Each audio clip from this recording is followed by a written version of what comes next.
everybody, Matt here from Matt's Movies, Music and More, and my special guest Andrew, welcoming you to this week's episode of What Did You Think? Now, as you guys know at home, we've been on a bit of a summer break recently. How was it? I wish I could say that I stayed outside in the sun all the time, but obviously the weather had different ideas. It's been very mixed in the UK, very hot in some days and other days not so much. Today, very hot. Yeah.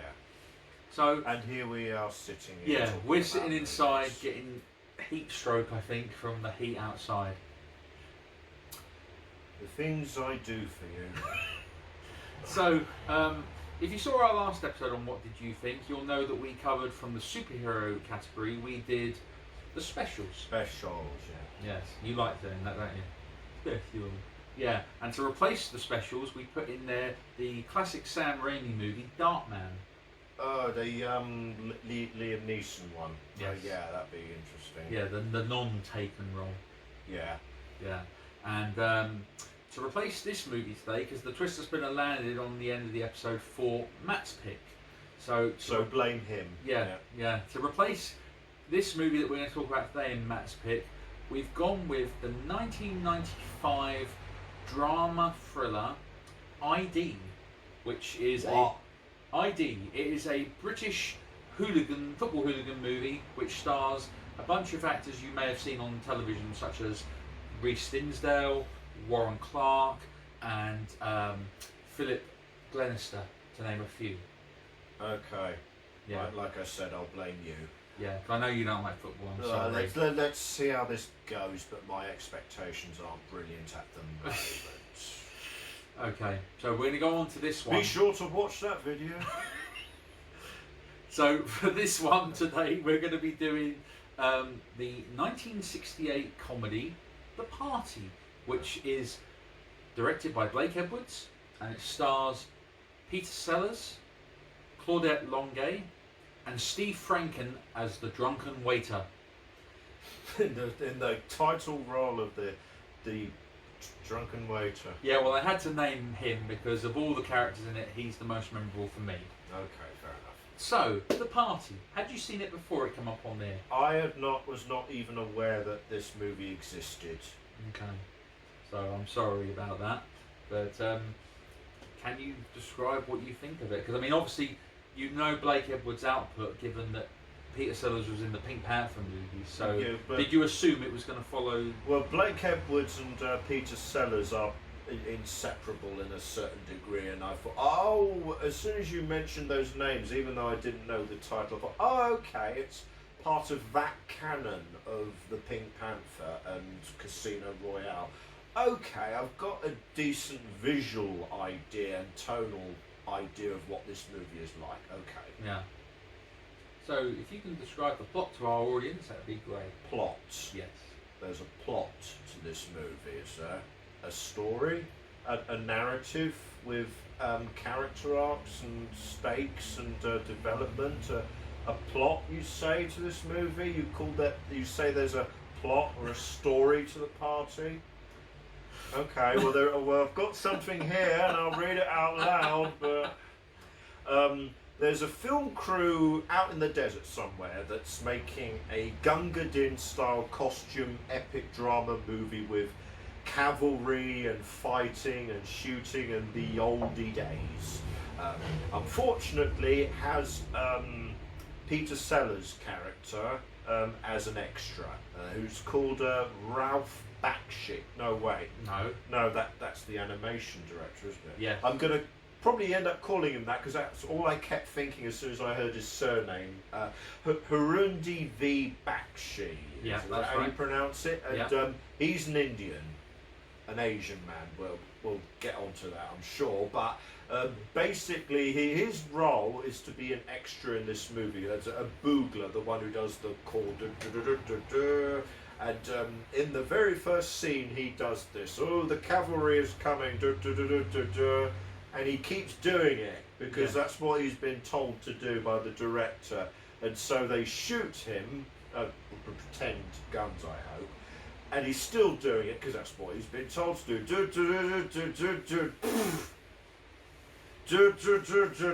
Just die! Yeah.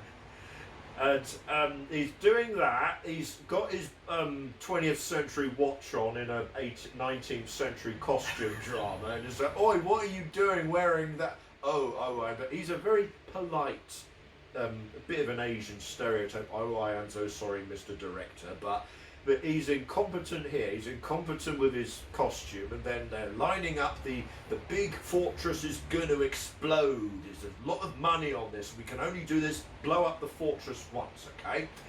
So everybody clear, all right? Be very careful here.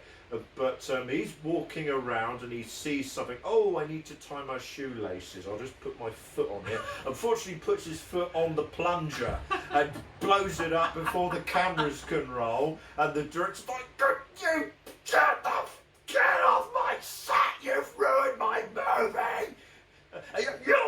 Not only I'm firing you from this movie, but you will never work in films again." Yeah. "Will I work in television, sir?" "Get out!" And they call the producer, and the producer is just as mad as the director. "Right, yeah, right. What's his name? I'm going to write his name down, make sure he never works for this studio ever again. The incompetent so-and-so."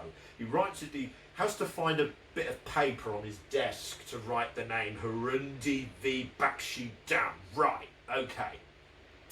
But what he doesn't realise, and a few minutes later, he says to his secretary, "Here's a bit of paper. Here's a bit of paper with all the guests for my party at my big swanky estate, my apartment. So to make sure everyone on this bit of paper gets an invitation." Guess whose name was accidentally put on the bottom of this bit of paper? And so Harundi V. Bakshi, Ralph Bakshi, turns up at this party. At that point, the opening credits start rolling. Everything I've just described to you is the first 5 minutes of the movie. It's just set up, and from here on in, Peter Sellers, Indian, polite but bumbling buffoon, will be at this party with all these people, with this pool and this equipment and this food and these rooms and these toilets. Let's spend an hour and a half seeing what happens. Go. So the way you're saying that then is this movie has an improvised kind of feel? I could almost say, and I'm sure there was a script that was worked out. Maybe one or two moments would be improvised on the spot like all good comedic actors do, but it does feel like, okay, Peter Sellers, you're a bumbling buffoon, here's a party with all these rich people, you don't really belong here, go, make something up. But when you say you don't really belong here, are you saying that because he's Indian or because it was accidentally? Because it was accidentally put on the bit of paper, and he's just an extra. And these are all these stars and these producers. But it's just a weird, unfortunate events, isn't it? Are we going to address this right out of the gate? Are we? You can do. Yes, Peter Sellers is playing an Indian. He's browned up his face. He is an Indian stereotype. He's blacking up.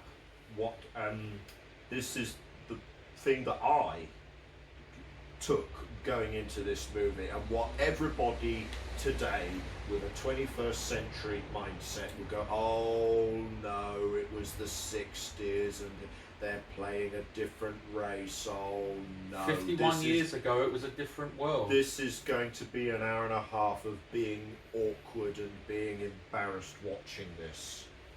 But watching it, I will say to the film, to Peter Sellers' credit, he is not an idiot or a buffoon or comical or silly or stupid because he's an Asian person. He is not playing it like that. He is just using it as a mask, as a comedian's mask, to just play a buffoon. Yeah. Just play a buffoon character who just happens to be Asian. It has the polite demeanour, and there is a point near the end of the film with an elephant that he feels very religiously inclined and a bit offended about, but it's not there to make fun of a race or a particular subset of people. Yeah. It doesn't stop this being a bit awkward though. No, I mean obviously the misunderstandings with the language obviously does come into play with some of the characters, such as like when he is meeting a guy who is an actor called Wyoming Bill, and he's playing pool and he's around him the whole time while he's playing pool with his girlfriend, and it's kind of like, you know, get my girlfriend in front of me and I'm gonna bend her over the pool table and take some shots of her, and then he's just sort of standing there awkwardly looking at them going, he's like, alright partner, all right. He's like, I know you, you are Wyoming Bill. He's like, I am your biggest fan. And so basically they get like a bit of a friendship going on there, and they're pretending to play like bang bang, oh you got me, you got me. Yeah. And obviously there's a bit where he goes and sees the parrot, and the parrot goes, and because it's on his feeding bowl, it says birdie num num, so he goes up to this microphone and he's going, birdie num num, num num. And he's saying it all over the whole building, and everyone in there going, because the microphone num, is picking it up. Yes. Yeah. I can barely find anything on the internet about this movie whatsoever, with probably the reason that we just talked about, and that clips of that scene seem to be the only thing that ever crops up when it comes to this movie. But we haven't mentioned. Num num. But we haven't mentioned my favourite character in the movie, who is the drunk waiter played by Steve Franken, and the only reason he is drunk is because Harundi Vibashki doesn't drink, and every time the waiter offers him a drink, he's like, no, I don't drink, and then he just sees it on the thing and just decides he's going to drink it. Yeah. So it's every time. So he just becomes more and more drunk, and then as he's just walking around, because he doesn't really say anything, he's just sort of like, it's like a silent sort of, like if you watch the old Pink Panther cartoons, it's kind of done like with visual humour. So then you've got this scene where, is it that they're at the table and they need another chair, and the chair is blocking the door to the kitchen and stuff like that. Yeah. So things are all going wrong, and I think things are getting spilt, or when Harundi tries to cut into the chicken ends up getting thrown onto the tiara of the missus that's there, or whatever, the woman. And it's a really odd scene. Then you see this flapping door which goes to the kitchen. You see the chef being really mad because he's made the chef spill all the food. So then when they've gone back into the thing, you see him go in there nicely, and all of a sudden when you see the spinning door go back, you see him strangling around the neck. Remember that scene? I do now, yeah. Yeah, that was a funny scene, I thought, because it was just done purely visual, and that's what I think where this comedy comes from. That's this movie, really. It's all, I mean, there's dialogue, but it is all visual slapstick shenanigans. An hour and a half of visual slapstick shenanigans of I want to tie my shoe. Oh no, I wanted to rub the mud off my shoe. Oh no, the shoe's fallen into the stream, and oh no, I have to try and get the shoe, but I have to do it naturally as possible so nobody notices I've lost my shoe. Right. That's right. It's standing around, or it's sitting awkwardly at the dinner table. It's standing waiting for the toilet with all the obvious. Oh, I'm trying to look natural while I'm bursting for a piss. And then you meet a character who is at the party, who is the girlfriend, I think her name's Monet. Oh yeah. And she's the girlfriend of the producer, I think, of the movie that Vashki was fired from. Yeah. And basically he's kind of brought her there with intentions which are obviously like, well, you know, there's a spare room in the spare bedroom we can go to and we can talk in private and stuff like that. But she makes friends with Harundi because of Harundi's nice nature and stuff. So that's the one arc, the one bit of, you know, plot development that pays off at the end. Yes. And you sort of watch it and you sort of think, well, you know, they haven't caught on yet that there's an Indian guy here, none of us know him. Why is he here at this party? So that we can develop the whole, because comedy is, universal. I'm mangling this here. Comedy works when it's a universal scenario that we can all empathise with, and I think the point they were going for with this movie was who hasn't been to a party?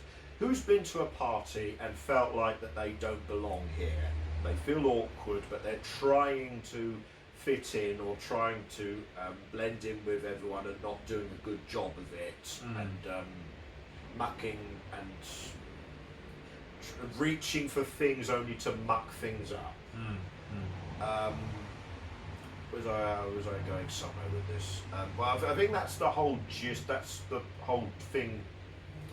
The theme that this movie is go for, and this little plot is just so that we can give Peter Sellers' character some moral redemption or a goal to aim for by the end of the movie. So it's kind of based in sort of real time in a way, sort of like the course of an evening. That's it. The real time course of an evening, walking around this very elaborate set, I have to say. You could be excused for sort of saying that this movie is kind of boring in places, which it is in places, but the funny scenes in it do make it work for me, and maybe it's because I'm a fan of slapstick and visual humour rather than joke, even though I do like a lot of joke type humour, but often it's like if I watch the Naked Gun movies, yes, you've got visual humour because these characters are playing the role seriously. Whereas in this film, Peter Sellers is playing it seriously. He's not doing it for laughs. It's just unfortunate. He's playing it straight. Is that what you look for then? Something that's played straight? Or? Yeah, I mean, I kind of think that's the case with modern actors like Steve Carell, who where you've got an actor who has definitely got a comedic background, but it's not like he's trying to tell jokes and be funny. It's just unfortunate that he is doing the wrong things or whatever that make him funny, so it's kind of accidental humour. Would that make sense? A little, yeah. Yeah, but I don't know if we want to go on anymore with the plot, but what did you think of the movie as a whole? Well, you know Mr. Bean? Yeah. Do you like Mr. Bean? Yeah. Good. And obviously, the audiences of 2019 looking at this movie and the black facing of an English actor playing an Indian, obviously that's going to be the one that a lot of people might feel uncomfortable with.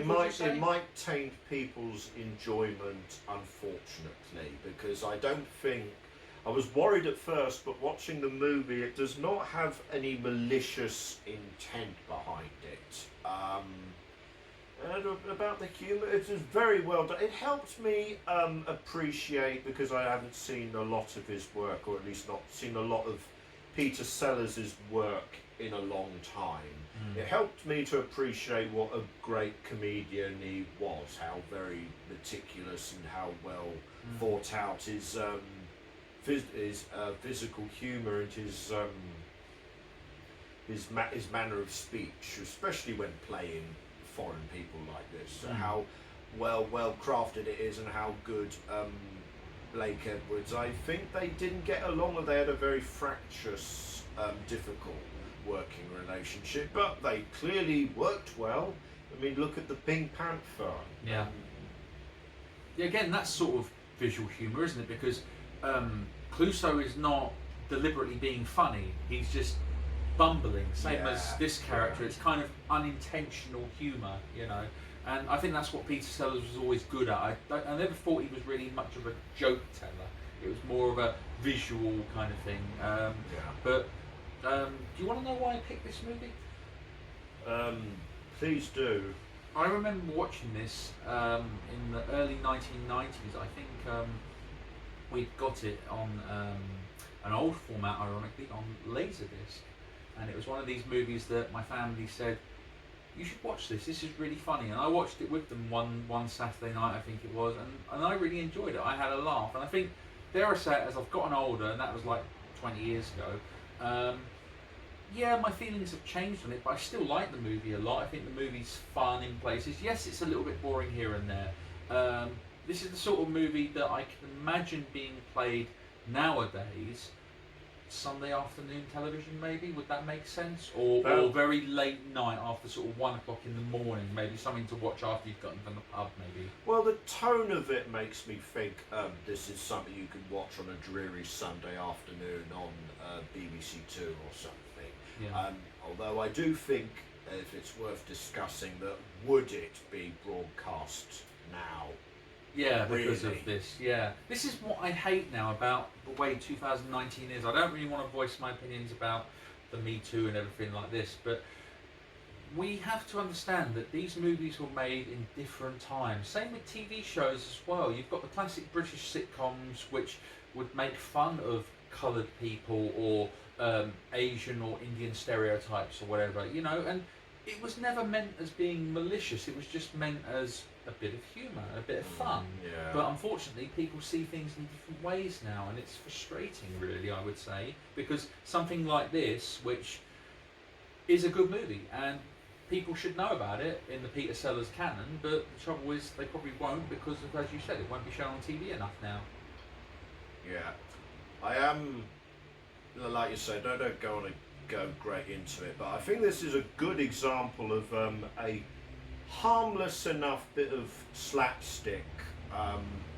Just because of one element, at its heart, it's a harmless bit of slapstick, but because of certain rigorous codes that we've enforced that will eventually threaten to stamp out any sense of can we say this is funny, but we can't say this because it's shocking. Comedy is there to provoke a response in the audience, and if we're afraid to provoke or entertain, what will that do to us as a society? Well, it's like if you look at this. I mean, in the 80s, we had a movie that came out called Soul Man with C. Thomas Howell, and the movie plot was basically that he takes a black man's scholarship by pretending to be black. Now, there's no way that movie will ever get shown on TV again. And I'm not knocking the film. I think the film's funny. But the problem you've got is as soon as someone takes offence to something, they all jump on the bandwagon, unfortunately. And they ruin it for us all. And that's why I kind of think modern movies is kind of suffering from this, with the fact that everyone takes offence to everything. I don't really want to go into that topic. I kind of think that's for another day. Really. Yes, another day. Anything left to say about this movie? Not really. Just it's one of those Peter Sellers movies for me that stood out. I mean, I've seen some of the Pink Panther movies. I haven't seen them all, but from what I remember watching of them, I really like them. He's an actor that I really want to get into, to be honest. Yeah, I can see that. And I should correct the fact that I've never properly watched the Pink Panther films myself. It's probably sad that my strongest memory of those films is that there's a very famous outtake or a blooper when Inspector Clouseau is standing in a lift with all these other people, and I think there was supposed to be a fart happening in that scene, and whenever the director said now or did a funny fart noise, everybody collapsed into hysterics. I see. So I need to correct that, but I've seen the odd bits and piece, like Casino Royale.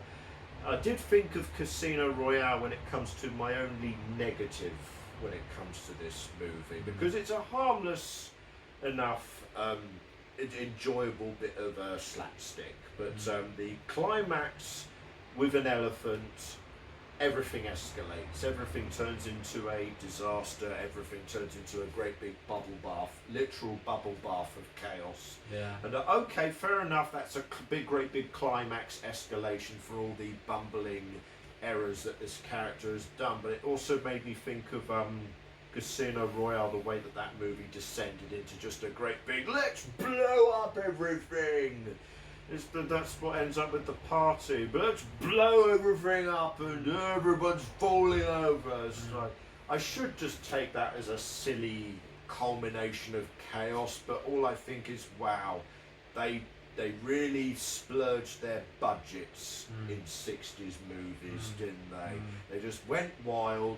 I wouldn't say they took cocaine because that was the 70s, but they just went, what the hell, let's just blow everything up. It's like, oh, We do get a nice little wrap up with Harundi Bakshi and the girl he's into. Those okay, good. They've given them a happy ending, and thank you for trying with that. But it was like, oh great. Otherwise, if we're going into wrap ups and verdicts here, Sunday afternoon matinee movie does kind of sum up how I feel about this movie. It's probably a reflection of how I am as a jaded, cynical adult. I was more impressed with how technically impressive this set was, rather than any of the visual slapstick comedy that this movie had in abundance. There's probably on my part, I really need to lighten up and have a sense of humour about this, but at the very least, the party, I could switch my brain off and watch silly things on screen and go, yeah, Peter Sellers is a great comedian. And that's all I have for this movie, really. I would like to delve into more Peter Sellers in the future on this channel with two movies that I know of that I think I would probably enjoy and probably hate at the same time, which is two of the movies that I think were in the later part of his career, which was the 1979 movie Being There, which he got a lot of acclaim for in a serious dramatic role, and also his final movie, which was released after his death, which was called The Misadventures of Dr. Fu Manchu, which a lot of people hate, and again, that's kind of him playing a foreign character and everything like that. So again, that probably would be politically incorrect nowadays, but yeah, so I think we've wrapped that video up. Yeah. I haven't heard that in a while. Yeah, Twister Spinner time, yeah. Okay then. Yeah, so we'll have to see what it comes up and picks up for the next episode. So without further ado, I guess, let's spin that wheel.